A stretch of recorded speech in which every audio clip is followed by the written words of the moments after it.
अस्सलाम वालेकुम स्टूडेंट्स। आज हम ऑर्गेनिक केमिस्ट्री का एक बहुत ही इम्पोर्टेंट और इंटरेस्टिंग पजल सॉल्व करने जा रहे हैं। बेंजीन हाईली अनसैचुरेटेड होने के बावजूद एडिशन रिएक्शंस क्यों नहीं देता। अगर हम बेंजीन का स्ट्रक्चर देखें तो लगता है कि इसमें three alternate single and double bond होते हैं। क्योंकि इसमें तीन डबल बॉन्ड हैं तो इसे अल्कीन की तरह बिहेव करना चाहिए, लेकिन बेंजीन एडिशन के बजाय सब्स्टिट्यूशन रिएक्शन देता है। आज हम इसकी वजह डिटेल में समझेंगे और इसको हम आज के लेक्चर में डिटेल से स्टडी करेंगे। तो इसके कंपैरिजन के लिए हमें इन तमाम मॉलिक्यूल्स को वन बाय वन करके डिस्कस करना होगा और इनकी रिएक्टिविटी पर नजर डालनी होगी कि ऐसा क्यों होता है। मिसाल के तौर पे आपने अल्केन्स का स्ट्रक्चर डिटेल में पढ़ा। अल्केन्स में आप जानते हैं सिर्फ और सिर्फ सिंगल बॉन्ड होता है, और ये भी आप पढ़ चुके हैं। सिंगल बॉन्ड जो है वो वजह है सिग्मा बॉन्ड की। और ये जो सिग्मा बॉन्ड है, क्योंकि ये बॉन्ड बहुत ही स्ट्रांग होता है और ये स्ट्रांग बॉन्ड होने की वजह से इनका जो करेक्टर है या इनका जो बिहेवियर है नेचर में वो नॉन रिएक्टिव हो जाता है। जिसके नतीजे में ये सिर्फ एक ही तरह के रिएक्शन देते हैं जिनको आप फ्री रेडिकल सब्स्टिट्यूशन रिएक्शन का नाम देते हैं। और ये रिएक्शन हमेशा यूवी लाइट की मौजूदगी में होंगे।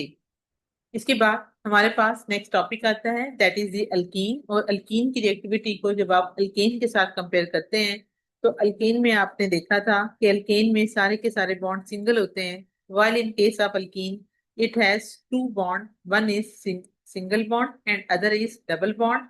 The single bond is known as the sigma bond while this bond is known as the pi bond.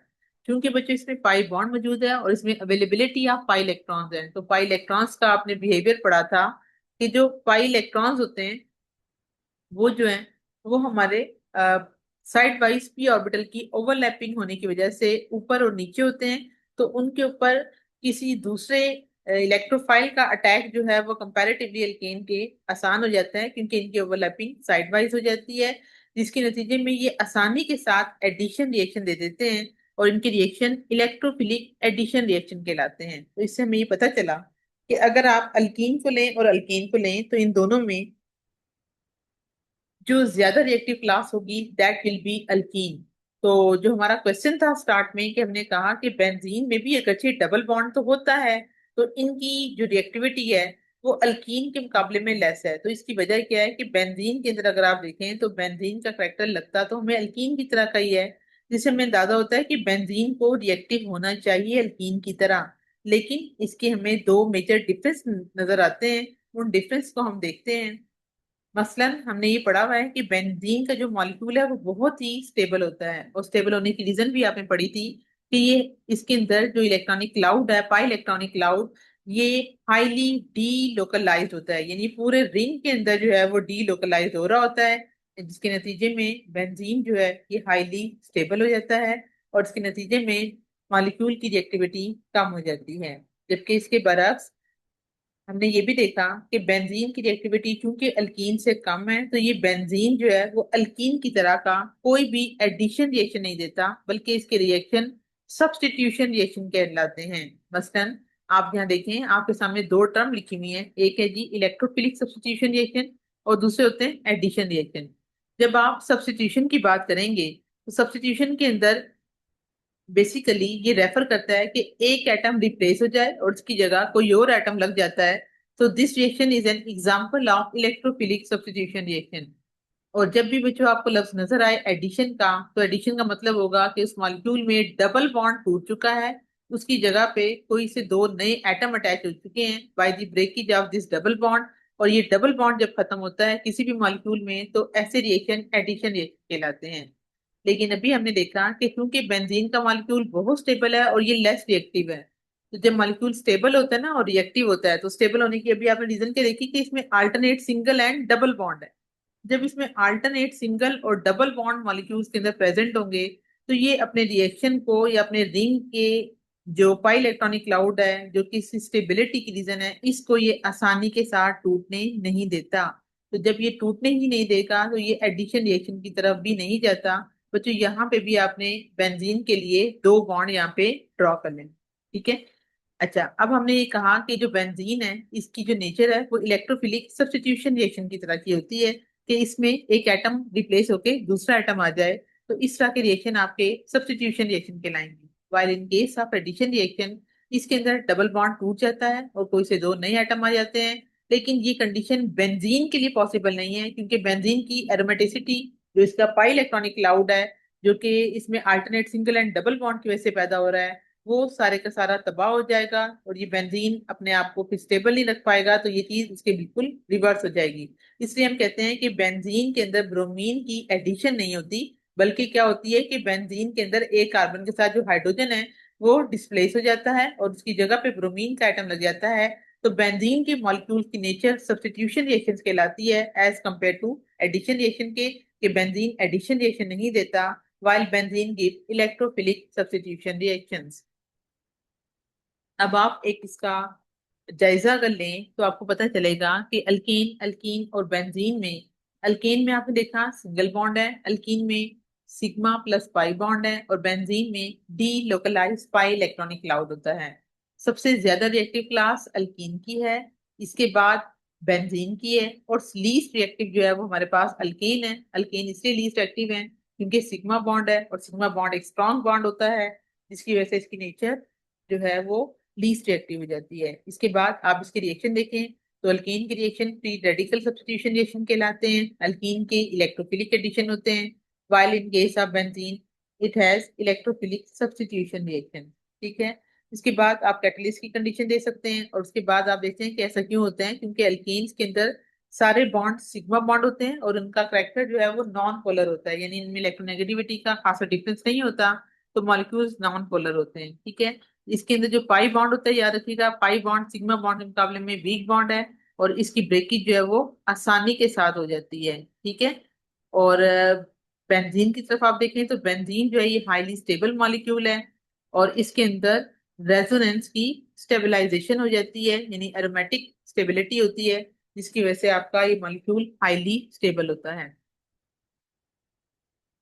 Next जो है वो आपके पास आता है जी कि जो इलेक्ट्रोफिलिक एरोमेटिक सब्स्टिट्यूशन अगर आप देखें तो आप ये कहेंगे कि बेंजीन के अंदर जो रिएक्शंस हैं, हमने कहा वो सब्स्टिट्यूशन रिएक्शंस होते हैं। सब्स्टिट्यूशन का क्या मतलब होता है कि इसमें कोई सा एक एटम हाइड्रोजन का डिस्प्लेस हो जाए किसी दूसरे एटम के साथ। ठीक है। तो इसके लिए हमें क्या करना पड़ेगा, अगर आप मैकेनिज्म की तरफ जाएं तो मैकेनिज्म वो पाथवे, वो रास्ता है जो कि हमें एक्चुअल में बेंजीन के रिएक्शंस के बारे में इंफॉर्मेशन प्रोवाइड करता है।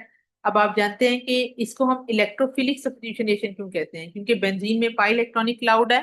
तो इसकी जो पाई इलेक्ट्रॉनिक क्लाउड है, इसके अंदर जो पाई बॉन्ड है उसमें क्योंकि इलेक्ट्रॉन्स मौजूद हैं, इलेक्ट्रॉन्स जो है वो न्यूक्लियोफिलिक कैरेक्टर रखते हैं, तो जो चीज पर अटैक करेगी तो वो इलेक्ट्रोफिलिक होगी। यानी इलेक्ट्रोफाइल का मतलब क्या होगा कि या तो वो पॉजिटिव आयन होंगे या किसी भी पोलर मॉलिक्यूल का वो पॉजिटिव एंड हो सकते हैं। Electrophile can not simply be added to the reaction mixture.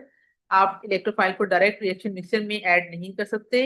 Electrophile हमेशा प्रोड्यूस होते हैं इन सिचू। इन सिचू का मतलब ये होता है कि आप उसको रिएक्शन के दौरान ही प्रोड्यूस करवाते हैं, यानी इलेक्ट्रोफाइल को आप सेपरेटली जनरेट नहीं कर सकते, बल्कि किसी रिएक्शन, यानी इसी बेंजीन के अंदर अगर आप कोई और दो रिएक्टेंट्स ऐड करेंगे तो उसके नतीजे में कोई इलेक्ट्रोफाइल जनरेट होगा, और फिर वो जो इलेक्ट्रोफाइल जनरेट होगा उसके ऊपर बेंजीन का रिंग अटैक करेगा। इस तरह से इसके अंदर जो इसके रिएक्शन होंगे उसका ये फर्स्ट स्टेप कहलाएगा। ठीक है। इसके बाद अगर आप यहाँ देखें तो आपको समझाने के लिए कि जो बेंजीन के अंदर, बच्चों कोशिश कीजिएगा कि आप ये वाला मैकेनिज्म फॉलो कर लें, क्योंकि आपकी बुक में जो मैकेनिज्म है वो आपके लिए भी थोड़ा टफ है। तो आप क्योंकि भी स्टार्ट में चल रहे हैं, तो इसके लिए आप ये देखिएगा कि बेंजीन में ये जो पाई बॉन्ड है, ठीक है, इस एरो की डायरेक्शन पाई बॉन्ड की तरफ होनी चाहिए। और आपने ये भी पढ़ा था कि जब भी आप मैकेनिज्म लिखते हैं बच्चे, जब तक आप ये एरो नहीं लगाएंगे, पहली बात एरो लगाना इंतहाई कंपलसरी है, अक्सर बच्चे एरो नहीं लगाते।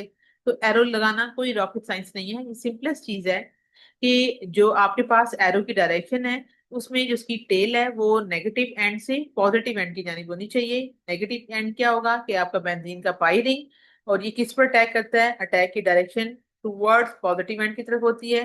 तो बेंजीन का डबल बॉन्ड इस पर अटैक करेगा, और चूंकि ये डबल बॉन्ड ने अटैक किया तो बाकी दो तो ऐसे ही रह जाएंगे।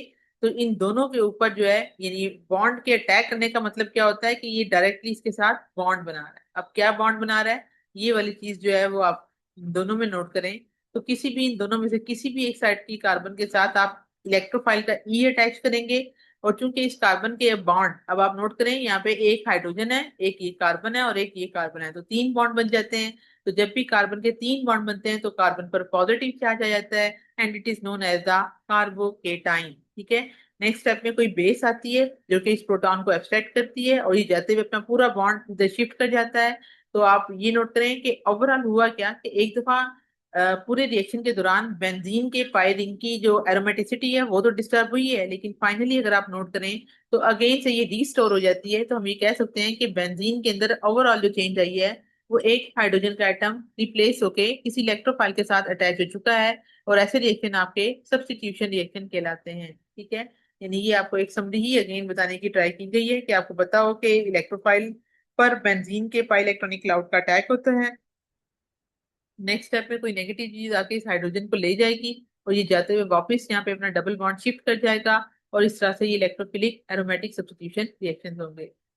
अब आपने पहला स्टेप देखा, सेकंड स्टेप में आपने क्या देखते हैं कि सेकंड स्टेप में बेंजीन का ये जो पाई इलेक्ट्रॉनिक क्लाउड था वो किस पर अटैक करा था, हमारे इलेक्ट्रोफाइल की जानिब, जिसके नतीजे में सिग्मा बॉन्ड डिवेल्प होता है। सिग्मा बॉन्ड किसके दरमियान में, कि इस बेंजीन रिंग की कार्बन और इस इलेक्ट्रोफाइल के दरमियान में जो है वो सिग्मा बॉन्ड डिवेल्प होता है। बच्चों ये वाले आपने स्टेप नहीं लिखने, स्टेप वही लिखिएगा जो मैंने आपको भी पिछली स्लाइड में बताए हैं। ठीक है। अच्छा, अब इसके बाद क्या है जी कि इनके जरिए बॉन्ड डिवेल्प हो जाता है, जिसके नतीजे में आप देखें कि बेंजीन का ये जो पाई इलेक्ट्रॉनिक क्लाउड है इसकी एरोमेटिसिटी, यानी जो इसमें पाई इलेक्ट्रॉनिक क्लाउड की डीलोकलाइजेशन है वो डिस्टर्ब हो चुकी है। और अगर आप यहाँ पे नोट करें तो यहाँ बेंजीन के पास स्टार्ट में एक बॉन्ड में मैंने आपको बताया था दो इलेक्ट्रॉन होते हैं, 2+2+2 इक्वल टू 6 होते हैं बेंजीन में पाई इलेक्ट्रॉन्स। लेकिन जब ये अटैक कर लेता है तो इसके पास दो डबल बॉन्ड बचते हैं, जिसका मतलब है अब इसमें सिर्फ और सिर्फ 4 पाई इलेक्ट्रॉन्स रह गए हैं। ठीक है। तो यहाँ पे आपको बता रहे हैं कि जब इसका ये रिंग डिस्टर्ब हो जाता है तो इसमें 4 पाई इलेक्ट्रॉन जो है वो रह जाते हैं, जिसके नतीजे में बेंजीन के ऊपर पॉजिटिव चार्ज आ जाता है। और चूंकि नया बॉन्ड डिवेल्प हो रहा होता है तो ये जो इंटरमीडिएट है आपका ये सिग्मा कम्प्लेक्स, या इसको आप एरीनियम आयन का भी नाम देते हैं। थर्ड स्टेप में आपको मैंने बताया, ये वाला बच्चों आपने अगेन बता रही हूँ कि इसको आपने फॉलो नहीं करना। थर्ड स्टेप में आपने क्या देखा कि कोई भी बेस का मॉलिक्यूल आता है वो इस हाइड्रोजन को अपने साथ ले जाएगा और जाते वक्त ये अगेन अपना डबल बॉन्ड इधर शिफ्ट कर जाएगा, जिसके नतीजे में बेंजीन की एरोमेटिसिटी रिस्टोर हो जाती है। तो इसको हम कहते हैं कि यहाँ पे रिस्टोरेशन हो चुकी है एरोमेटिसिटी की। और ये क्यों हुई, by the heterolytic cleavage of the carbon hydrogen bond, यानी यहाँ पे कार्बन का हाइड्रोजन के साथ ये जो बॉन्ड बना हुआ है ये टूट जाएगा। इसका मतलब ये होगा कि इलेक्ट्रॉन इस बॉन्ड में बेंजीन के पाई बॉन्डिंग सिस्टम की तरफ जाएगा और डीलोकलाइजेशन रिंग के अंदर रीस्टोर हो जाएगी। अब आपके पास कुछ रिएजेंट होंगे जो कि आप अभी कल के लेक्चर में डिटेल में देखेंगे कि इनके रिएक्शंस किस तरह से होते हैं, जिसमें आपने क्या देखा कि तीन चीजें आपको समझ आई कि फर्स्ट वन स्टेप में इलेक्ट्रोफिलिक सब्स्टिट्यूशन रिएक्शन जो है वो इस रिएक्शन में मेंटेन करती है एरोमेटिक रिंग को। एरोमेटिसिटी सेकंड स्टेप में आपकी लॉस हो चुकी थी और वहां पे सिग्मा कम्प्लेक्स है जिसको आपने एरीनियम आयन कहा था वो बना था। एट द एंड वो भी रिस्टोर हो गया, और ओवरऑल रिएक्शन के नतीजे में आपने क्या देखा था फाइनली कि आपकी जो हाइड्रोजन है वो आपकी रिप्लेस हो जाती है इसके साथ, इलेक्ट्रोफाइल के ई के साथ। तो बच्चों आपका जो लेक्चर है वो बच्चों यहीं तक था। Okay student, take care.